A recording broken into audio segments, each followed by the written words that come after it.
Welcome to Christian Warrior Training. We got breaking news out of Mount Juliet, Tennessee, where Pastor Locke's personal home was shot up. It was hit 30 to 50 times, hit by 30 to 50 rounds from a semi-automatic rifle. Now, I'm going to break down what we know about this incident.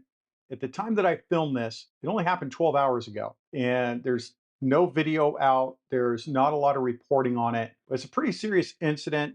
Pastor Greg Locke put out information on his social media about what occurred. I want to break down what occurred. And most important part out of every episode that we do on Christian Warrior Training, after we talk about the news, we talk about what you can do to keep this from happening at your house and what you can do to protect yourself, your congregation, your family, so that we can all continue to spread the word of the gospel and do everything that we can to glorify God. Now, let's break down what occurred first. This happened last night at about 10:30 p.m. This was Tuesday night. If you're watching this a couple days later, this happened at the home of Pastor Greg Locke. He's the pastor of Global Vision Bible Church in Wilson County, Tennessee. I've actually been by here before. Now, I gotta be upfront with you. I haven't watched any of Pastor Locke's stuff. I know that he's got a big social media following of a couple million people. I know that he's made some Christians mad. He's made some people happy. All I know is that he's a conservative pastor, pro-Trump, and then there's just a bunch of arguing back and forth about this man. But I'm just gonna be upfront. I haven't watched any of his stuff, so I don't know much about him. But I do know that a Christian pastor's home was shot up, and we need to talk about that and talk about how to keep you safe. Now, authorities found between 30 and 40 shell casings at the scene, which is his home, and it was his home, his garage, and his vehicle that were targeted. Now, deputies from the Wilson County Sheriff's Office responded to the scene after the shooting, and there is security footage, but I haven't seen it, and it shows a person firing an automatic weapon, unloading an entire magazine into the home. Now, there was one near miss. There was only one person at home when this occurred. The rest of the family pulled up a minute after the shooting. Now, one bullet went through the headboard of Pastor Locke's youngest daughter's bed and lodged in her pillow. Now, Pastor Locke and his family spent the night at a hotel for safety. Side note, if something like this happens at your house and you need to leave your house because of what's going on, don't go to a hotel. Hotels aren't easily defensible. And if somebody's after you like that, you want to go to a place that's defensible. And a defensible place is going to be a friend's home that preferably, like, it would be like a friend like me that has tactical skills and the weapons to protect you. And then you're going to have to put up a watch. You know, you can't just all go to sleep and hope for the best. You're going to want to pray, but you're also going to want to remember your ABCs. Remember, every episode I end with remember your ABCs, always be carrying. That's what you're going to want to do in this case as well. All right. So when we look at the current investigation, it's ongoing. There has been no arrest made as of Wednesday. Nobody was hurt. Now, Pastor Locke has a very large social media following due to his conservative political stances. He has had controversial events at his church, which include burning items associated with witchcraft and the occult.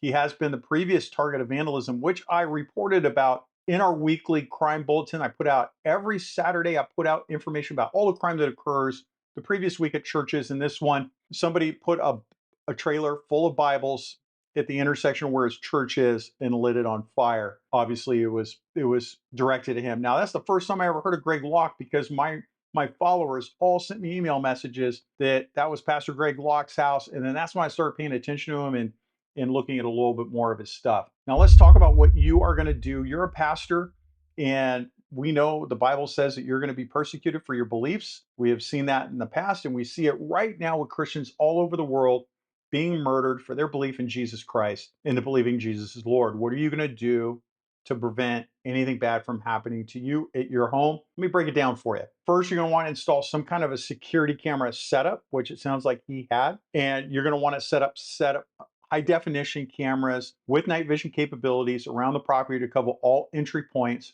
driveways, and perimeters. You want to ensure the footage is recorded and stored securely, preferably up in the cloud and not on site where somebody can break in and steal it. You're going to want motion activated lighting all around the house, around the driveway, because usually it tends to deter intruders. Because when you bring light darkness tends to fade away. I read that in John somewhere. You want to reinforce your doors and windows. I've mentioned this before multiple times as an example. You want to strengthen all exterior doors with heavy duty deadbolts and strike plates. You want to consider installing shatter resistant film on windows to make forced entry very difficult. The easiest thing that you can do, to be honest, most of the striker plates and things that hold the deadbolt in, those screws are decorative and they're very easy to break out. So you're going to want to put in about 2.5, 2 3/4 inch screws in there, because what it's going to do now is it's going to take that striker plate and actually attach it to the frame of the house. And by attaching it to the frame, if somebody tries to ram it, they've got to pull those screws all the way out. It's tough. And now a guy here, I worked narcotics for decades and SWAT for decades. I have rammed many doors, and the people that do that one simple thing have kept us at bay just for a little bit, just enough time that people could have armed up and do other things. But there's all sorts of things that you can do to reinforce your doors and windows to make sure that somebody doesn't get in, or it takes them a long enough time that you can go on the offense and stop them. You're going to want to install some kind of a security alarm system. I say every week in my news briefs that churches need a burglar and a fire alarm at their church. You're going to need that at your home as well, and just have that monitored and ready to go. You want to go ahead and establish some kind of a surveillance routine. You're going to want to regularly check the footage of suspicious activity on your video cameras. And then you are going to want to check your perimeter every so often to make sure everything's good. You want to vary those times. And then you want to talk to your neighbors. You want to make sure your neighbors know that you might have some issues. As an example, I have made many organized crime groups very angry, including cartels, over the decades. Are they going to come get me at my house? I hope. But seriously, all my neighbors know that there are people that don't like me. They could possibly come here to do harm. And so now, instead of just a set of eyes, mine, I now have multiple sets of eyes all looking at my house from different angles, and they can call me immediately if they see something suspicious, which they have done in the past. You want to improve your perimeter security. You want to install fencing and gates. And you can see here at Pastor Locke's house, he does have perimeter fencing, but I would not do wood fencing. I would do some kind of a cinder block that is filled with concrete, so that way it just provides you more ballistic protection. So there are lots of masonry type walls that you can put up. You just want to make sure that there's no dead space in there, that you want to fill any dead space with concrete or something else that makes it more difficult for rounds to go through. You want a lockable gate that restricts access to the overall property, and then just add signage that says you're under constant monitoring. Trimming the landscape is something that's very easy that you can do too. Trees 6 feet and down need to be trimmed so people can't hide behind those big bushy trees.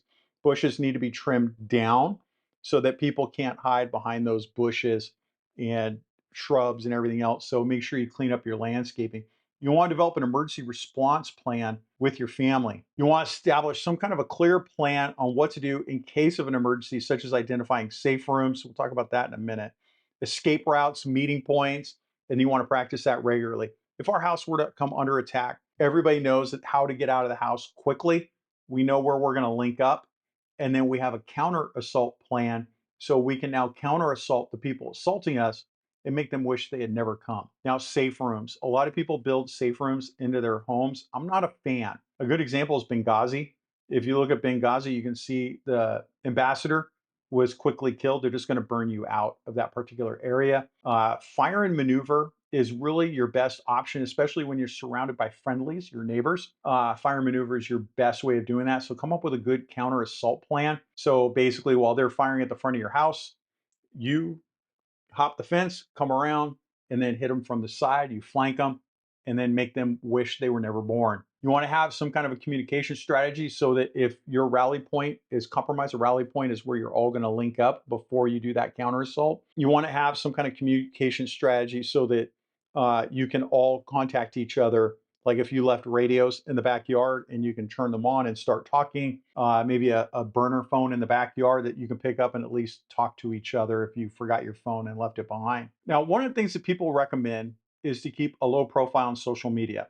If I followed that rule, then you would never see the tips and tricks that I keep giving to you guys to keep your church safe and to keep you safe. So use that at your own discretion. Pastor Locke does have good information about, with some conservative values that he puts out. If he were restricted, if he kept a low social media profile, then how's he going to get his message out? All of our churches, we broadcast our services routinely. And if you look at those broadcasts on social media, you can see the layout of the church and other things that are a little bit of a security risk.